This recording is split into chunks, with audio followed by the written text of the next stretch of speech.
collègue Sewassas Mohamed.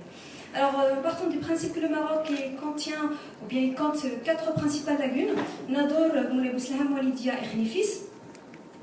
Nous nous sommes intéressés à la lagune de Khnifis, et d'ailleurs comme les autres lagunes, c'est toujours des écosystèmes côtiers qui ont toujours joué un rôle tant sur le plan socio-économique, notamment pour la population locale, tant sur le plan écologique. Je cite par exemple les oiseaux migrateurs.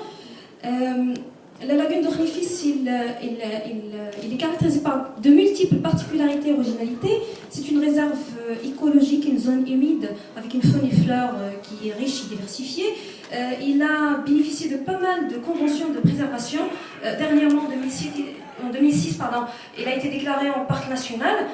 Plusieurs activités se sont pratiquées sur le site lagunaire, l'aquaculture, la pêche et l'écotourisme. Mais malgré ces multiples études, ces multiples intérêts, peu d'études ont intéressé le site, d'où notre projet qui consiste à une contribution dans la connaissance de cet écosystème du sud marocain. Il s'agit donc d'un projet multidisciplinaire qui couvre différents niveaux de l'écosystème, à savoir le milieu, l'écotoxicologie, la biologie des espèces, les études de communauté. Les résultats à l'issue de ces 3 projets vont, dans une vision de complémentarité, participer comme atout à tout projet d'aménagement de la lagune. Alors je vous épargnerai des détails de résultats et on passe directement en conclusion.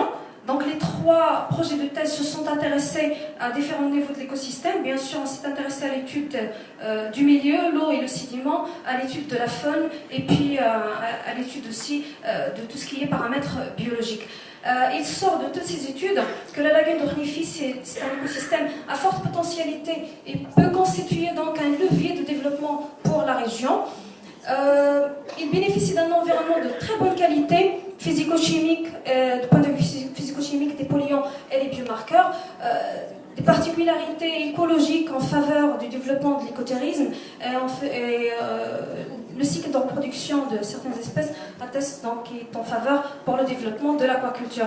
Nous recommandons par la suite, dans l'état actuel de la lagune, et en se basant sur nos travaux et sur les premiers résultats obtenus dans le cadre de ces projets, l'orientation de l'aquaculture vers des espèces non accumulateurs, vu le petit problème de cadmium dû à la pollution naturelle au niveau de la lagune, et puis l'utilisation, la validation des biomarqueurs au niveau de la lagune. C'est des techniques qui sont peu coûteuses, mais qui sont de plus en plus utilisées dans le monde, donc qui sont mieux adaptées à un écosystème isolé, relativement isolé géographiquement, comme c'est le cas de notre lagune Khnifis.